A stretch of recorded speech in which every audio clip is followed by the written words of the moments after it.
శ్రీకాకుళం జిల్లా పాతపట్నం నియోజకవర్గం మండలం గులుమూరు గ్రామానికి చెందిన గార గౌరమ్మ, పాసి చిన్నమ్మ కుటుంబాల ఇల్లు అగ్ని ప్రమాదంలో దగ్ధమయ్యాయి. విషయం తెలుసుకున్న ఎమ్మెల్యే మామిడి గోవిందరావు బాధిత కుటుంబాలను పరామర్శించి రైస్ ప్యాకెట్లు, ఆర్థిక సహాయం అందజేశారు.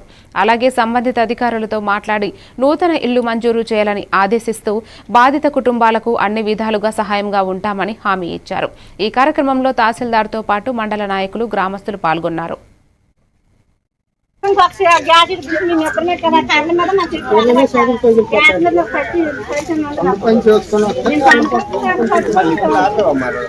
నిన్న 2 రోజులు అగ్గి చేయలేదు సార్. నేను 4 గంటలకు కనబడదు కాబట్టి ఆవిడకి 4 గంటలకు తినేసి పడుకుంటున్నాను సార్. మేము పడుకున్నాము. ఎవరు పెట్టేస్తారు అలా పెట్టడానికి? పడుకున్నారా?